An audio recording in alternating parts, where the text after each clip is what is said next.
Thank you to EDH Alters for his patronage and support of the channel. Karlov of the Ghost Council versus Golos Tireless Pilgrim. That Tainted Field isn't going to be switched on, but we've got colours in these two cards, so yeah, we can go for Enlightened Shooter on turn 1, I'll keep that. A turn 1 Soul Ring from our opponent, so we'll have to follow suit with that, I imagine. Alright, a Sinkhole I'd rather tutor for, but we might be able to sneak it in. Let's just go for the Mana Confluence. Might be able to get rid of our opponent's Soul Ring before they get down their Golos. If we get into fast mana next turn, we'll need a white source, so Plains, and then we can go Soul Ring into Invoke the Divine. Anyway, Plague Engineer. Choose a creature type, and they get -1/-1. And our opponent names Human with that. Then going for Wasteland on turn 1, so Wasteland off of fast mana, I mean, yeah, not really much we can do about that. So this is going to have to be, what is it? Mana Crypt, I think. We'll go Mana Crypt and keep our fingers crossed for a white source, because we really want to get rid of this in time. So we might as well, we'll just go for the Mana Crypt into the Talisman of Hierarchy. And then we might as well get down the Snowfield Sinkhole. And that will switch on the Tainted Field. And then they play a tap land, hitting us for 2. And luckily, haven't managed to get into their Golos yet. Although it might be, they can do it next turn. There is a Marsh Flats. I think we're okay with just going Tainted Field. Yeah. So let's go for our commander first of all. Challenge them to have some removal in their 4 cards. And then let's go after their Soul Ring. Managing to get rid of that, so we'll get some plus counters on the Karlov. We go back up to 27 life. And hopefully we've slowed our opponent right down there. Now it is Sanctum of Eternity to bounce their commander back to hand so that they can keep recasting it. They just went for Savine's Reclamation.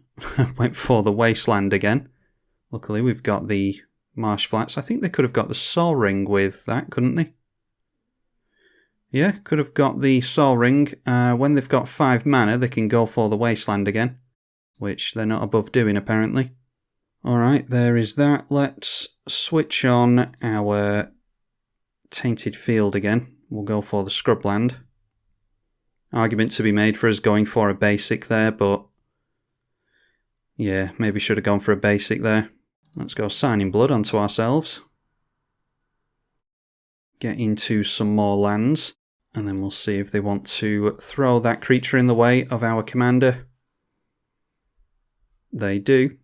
So we get rid of that thing, put it back into the command zone, and I'd love to get into my Wasteland at some point, a Gataxian Probe. This is like vintage Singleton at this point. There's an Ancient Tomb, so they can go for their commander here. And they go for Mishra's Workshop to help pay for the commander tax on Golos if it goes down. Just another land for us, we need to not get into so many lands. So we'll just drop our commander again, drop the Radiant Fountain to gain some life, which will put the plus counters back on Karlov. And it's our opponent's game at this point, I would imagine, unless we can get into some stuff quickly. Our opponent swings in, and I wouldn't have thought they'd have a combat trick there, but maybe they do. I don't want to lose my commander again. They bounce their commander back. They can go for it again this turn, thanks to that Mishra's Workshop. The only saving grace here is that they're missing a bunch of their colours. So Golos coming back into play. And this time they grab themselves the World Tree, so that will fix their colours. Yeah, as if Golos needed any more help. So that fixes all their colours. They've got the Cavern of Souls, and they've named Elemental with that. Throwing down the Expedition map. And we get bolted, because of course we do. Steel Shaper's Gift is pretty good. Let's go for the Steel Shaper's Gift. And let's just go Whisper Silk Cloak here. So that is Shroud and Unblockable onto our commander. Let's go for the Flooded Strand. We can get a shock landing tapped with that. And we'll swing in at our opponent and just hope that we can start gaining a bunch of life sometime this week. And activating their commander this time. Let's see what they've got. They've got Explore, a land, and Fatal Push. So I'm glad that we went for the Shroud. They can play an additional land here thanks to the Explore. Obviously that draws them a card as well. Play out the Triome and the Fatal Push will do nothing for them. So that could have gone a lot worse. Then a Polluted Delta comes into play, 3 cards in hand, and they swing in at us for 3 again. We'll crack the Flooded Strand. And then no ball and lots of life gain this turn, please. We do not get bolted, but we do get into a land. Alright, let's just get a blocker in the way of Golos. And we'll just swing in with the Karlov. We'll hold back the Twilight Prophet. That can block the Golos. Hopefully it stays in play. Looks like our opponent is going for an activation on the Golos again. So this time it is Stoneforge Mystic. And of course they've got Emrakul. So that's probably us done. Searching for something with the Stoneforge Mystic. They go for the Umezawa's Jitte with the Stoneforge Mystic. And they probably play and equip that straight away. Emrakul takes control of us next turn. So there we go, playing out Umezawa's Jitte. And equipping that to their commander because it can swing in this turn. So we have to just take the damage here, because otherwise they'll get rid of the Twilight Prophet.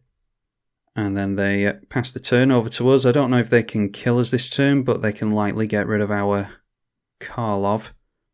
See if we get bolted by the Mana Crypt. We do get bolted, our opponent chose well. Although we gain a bit of life, Fountain of Renewal, eventually getting into the life gain. Karlov jumps up to a 6/6, but it can just be blocked by the Emrakul if they unequip the Whisper Silk Cloak. Of course, we draw into another land. So what I'd probably do if I was my opponent, I'd play the Ancient Tomb and tap it immediately. I'd tap the Talisman, so that is 3 damage. That's what they're doing. So we go down to 2, so we're already at risk of being bolted. And then I'd swing in with the Karlov. They play the Fountain of Renewal, and they'll probably sacrifice it to draw a card, so that they can waste the card. And there we go, that's what they do. More fool them, they draw into a land. That's all our deck does, apparently. So then re-equip the Whisper Silk Cloak onto the Twilight Prophet, so that the Karlov can be blocked by Emrakul. So yeah, after much deliberation, they decide to equip the Whisper Silk Cloak to the Twilight Prophet, and now doing what we thought they would do, I'm assuming. We do get a turn after this, but highly doubtful we'll be able to do anything with it. So the Karlov goes down. They are putting Shroud on our Twilight Prophet at least, so it won't be able to be targeted by the Umezawa's Jitte. Put the Mana Crypt on the stack first so that we might be able to be out of bolt range. And we are. Because we get ourselves into Elspeth. And we win the flip anyway. Oh, they put the Karlov in the bin instead of the command zone. And alright, Swiftfoot Boots. I mean, it's too little too late at this point. So we'll just go for the Elspeth. We'll show our opponent what we drew into. Create a soldier token. Go Swiftfoot Boots and put that on the soldier. Our opponent can get rid of this with the Umezawa's Jitte. Be very surprised if they allowed the Swiftfoot Boots onto there. They do. So they'd rather just keep the counters on the Jitte. We'll pass at that. So swinging in with everything. So it's Flying Trample and Protection from Instants. So we'll just block like that. It doesn't really matter. They've got us here. And there we go. So that was a horrendous viewing for us. We hardly got into any of our life gain stuff. Just drew into a bunch of lands, but we got to see the Golos deck go off. There's some people out there, believe it or not, that are not bored of Golos yet. So I think I will pull my Golos deck out and we'll see how the views do. Hopefully you all enjoyed it. Be sure to leave it a thumbs up and subscribe if you did. You can follow the link through to Patreon with the link in the description below in order to support the channel monetarily if you want to as well. Big thank you to you if you decide to do that. I'm tribalkai on the EDH channel. Thank you for watching.